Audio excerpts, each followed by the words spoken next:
दोस्तों, कई बार आप सफल होते होते भी असफल हो जाते हैं। फिर हमारे मन में अलग अलग तरह के विचार आने लगते हैं। हम सोचने लगते हैं कि हमारी किस्मत खराब है या ये तो मेरी किस्मत में नहीं लिखा था। नमस्कार दोस्तों, योर इंस्पायर्ड यूट्यूब चैनल में आपका पूरे दिल से स्वागत है। तो दोस्तों, आज हम बात करेंगे कि हम बार बार असफल होते हैं तो हमें क्या करना चाहिए। दोस्तों, इससे पहले कि आप इस कहानी में खो जाएं, हमारे इस चैनल को सब्सक्राइब जरूर कर लें। तो चलिए बिना देरी किए कहानी शुरू करते हैं। एक बार की बात है, महात्मा बुद्ध के सबसे प्रिय और करीबी शिष्य आनंद एक बार कहीं जा रहे थे।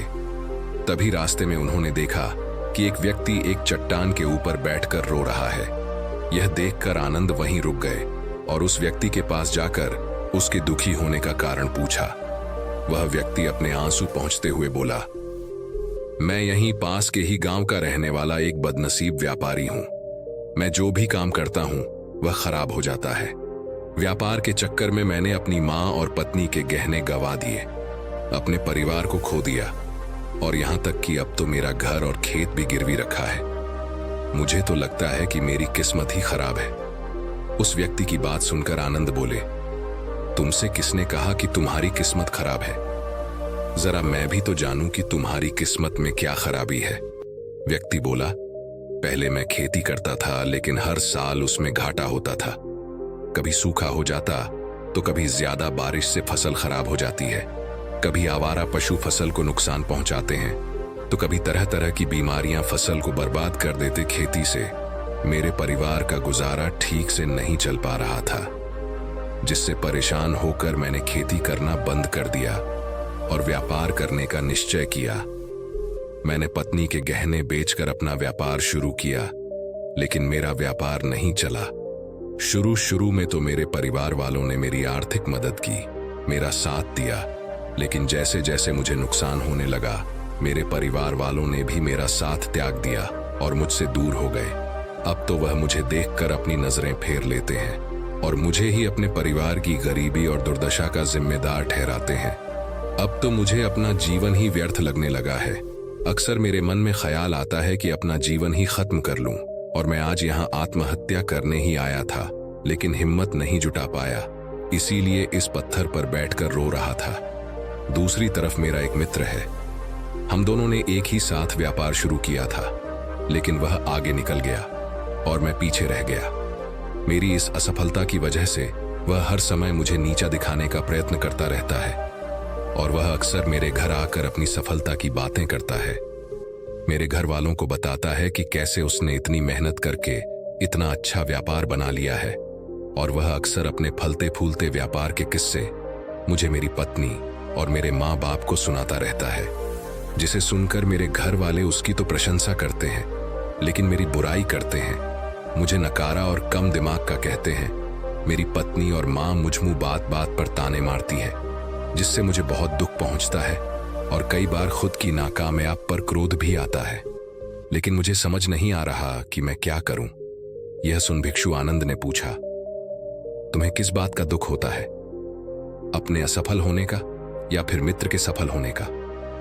सवाल सुनकर वह व्यक्ति एक पल के लिए सोचने लग गया, फिर बोला, अगर सच कहूं तो मुझे अपने असफल होने का उतना दुख नहीं होता जितना कि मित्र के सफल होने का होता है। भिक्षु आनंद ने अगला प्रश्न किया, अगर तुम्हारा मित्र व्यापार में असफल हो जाता और तुम सफल हो जाते तो क्या तुम खुश होते? व्यक्ति ने कहा, हाँ, मुझे बहुत खुशी होगी। आनंद बोले, इसका मतलब कि तुम्हारी खुशी तुम्हारे मित्र पर निर्भर करती है। अगर वह चाहे तो तुम्हें खुश कर सकता है, और अगर वह चाहे तो तुम्हें दुखी भी कर सकता है। तुम स्वयं से ना तो खुश हो सकते हो और ना ही दुखी हो सकते हो। भिक्षु आनंद की बातें सुनकर व्यक्ति कुछ देर के लिए सोच लग गया और फिर बोला, आपकी बातें सुनकर मुझे कुछ आशा बन रही है। तभी भिक्षु आनंद ने कहा, जब हम किसी से आशा बांध लेते हैं तो उस पर निर्भर हो जाते हैं, फिर हमारी खुशी और दुख भी उसी पर निर्भर करने लगते हैं। इसीलिए सबसे बेहतर है कि तुम स्वयं से आशाबंद हो। जब तुम ऐसा करोगे और साथ ही पूरी मेहनत और ईमानदारी से काम करोगे तो तुम्हें सफलता अवश्य प्राप्त होगी। तुम्हें लगता है कि तुम्हारा मित्र तुम्हें नीचा दिखाने आता है, दुखी करने आता है, पर अगर ईमानदारी से विचार करो तो वह बातें तो सच्ची ही कहता है। वह अपने संघर्ष और अनुभव की बातें बताता है, तो उन बातों से बहुत कुछ सीख सकते हो। तुम्हें तो इसके लिए उसका धन्यवाद करना चाहिए कि तुम्हें घर बैठे इतने सारे अनुभव मिल रहे हैं। तुम उन अनुभवों का लाभ उठाओ, नई शुरुआत करो, ईमानदार से कर्म करते जाओ, हार मत मानो। एक दिन तुम्हें सफलता जरूर मिलेगी। आज तुम जिसे अपना बुरा वक्त या बुरी किस्मत कह रहे हो, एक दिन यह बदल जाएगी और इसी के साथ तुम्हारे सोच और विचार भी बदल जाएंगे। और देखना, जब तुम्हारा अच्छा समय शुरू हो जाएगा, तब तुम्हारा मित्र भी तुम्हें अपनी सफलताओं की कहानियां नहीं सुनाएगा। तब वह तुम्हें अपनी असफलताओं और परेशानियों की बातें सुनाएगा, ताकि तुम उसकी बातें सुनकर भ्रमित हो जाओ, तुम्हारा आत्मविश्वास डगमगा जाए और तुम गलत निर्णय ले सको। लेकिन उस समय भी तुम्हें अपने ही बुद्धि का प्रयोग करना होगा, स्वयं पर विश्वास रखना होगा।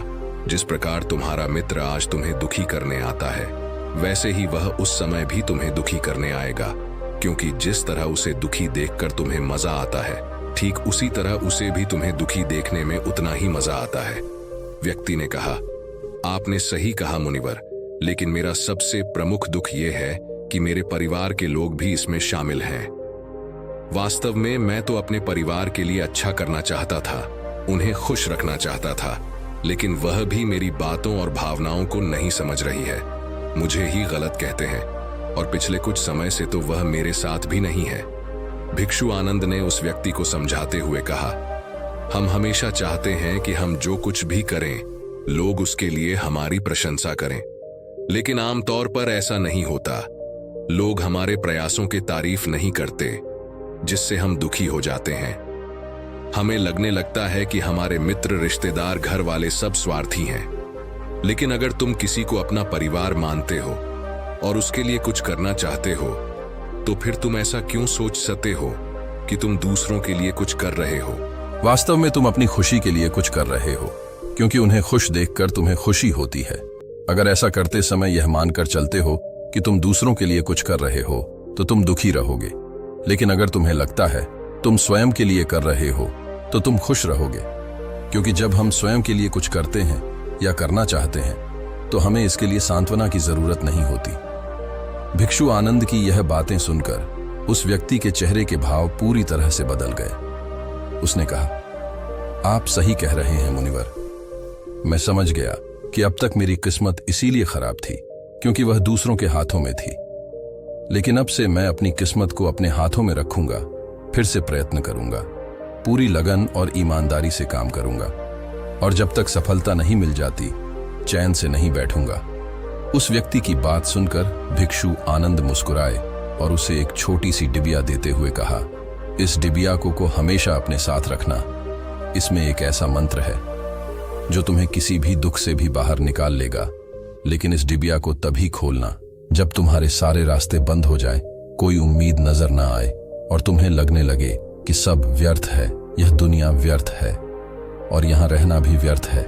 व्यक्ति ने भिक्षु आनंद का धन्यवाद किया और उस कहानी को लेकर अपने घर वापस आ गया। उसने नए उत्साह के साथ दोबारा अपने व्यापार की शुरुआत की और इस बार उसका व्यापार चल निकला। अपनी मेहनत और लगन के बल पर बस कुछ ही सालों में वह एक महान व्यापारी बन गया। उसके परिवार वाले भी उसके साथ आ गए और उसका जीवन बहुत ही सुख, शांति और समृद्धि के साथ बीतने लगा। लेकिन समय और किस्मत के खेल को आज तक ना कोई समझ पाया है और ना कोई समझ पाएगा। यह सदा एक जैसा नहीं रहता, यह बदलता रहता है। उस व्यक्ति के जीवन में भी बदलाव आया। वह व्यक्ति जिस राज्य में रहता था, उस राज्य पर बगल वाले राज्य के राजा ने हमला कर दिया। उस हमले और लूटमार में उस व्यक्ति का सारा धन भी लूट लिया गया। उसकी दुकानें और घर सब जला दिए गए। जान बचाने के लिए वह अपने परिवार के साथ वहां से भाग गया। व्यक्ति अपने परिवार के साथ कई दिनों तक इधर उधर भटकता रहा। वह दाने दाने को मोहताज हो गया। उसका बच्चा बीमार हो गया और इलाज के अभाव में बीमारी से बुरी तरह तपने लगा। यह देखकर उसका हृदय चित्कार कर उठा। उसके पास अपने बेटे के इलाज और परिवार को खिलाने के लिए धन के नाम पर एक सिक्का भी नहीं था। वह से बुरी तरह से टूट गया। ऐसे में उसे एक बार फिर से निराशा ने घेर लिया। उसे लगने लगा कि उसका जीवन व्यर्थ है सारी दुनिया व्यर्थ है। लेकिन तभी अचानक उसे भिक्षु आनंद द्वारा दी गई डिबिया की याद आई। उसने बहुत ही उत्सुकता के साथ उसे खोला। उस डिबिया के अंदर एक पर्ची रखी हुई थी। उस पर्ची पर कुछ लिखा हुआ था। उस पर्ची को देखकर उसकी आंखों के सामने छाया हुआ निराशा का अंधेरा छा गया और वह एकदम से मुस्कुरा उठा। उस पर्ची पर लिखा था, यह वक्त भी गुजर जाएगा दोस्तों। यह कहानी हमें सिखाती है कि समय के खेल को समझना संभव है। यह हमेशा बदलता रहता है। इसीलिए बुरी परिस्थितियों में हमें अत्यधिक निराश नहीं होना है। आत्मविश्वास बनाए रखना है, क्योंकि समय बदलता जरूर है। आज बुरा है तो कल अच्छा भी जरूर आएगा। तो दोस्तों, कैसी लगी आपको हमारी ये कहानी? हमें कमेंट करके जरूर बताएं। अच्छी लगी हो तो अपने दोस्तों और रिश्तेदारों को शेयर जरूर करें और हमारे इस चैनल सब्सक्राइब जरूर कर लें।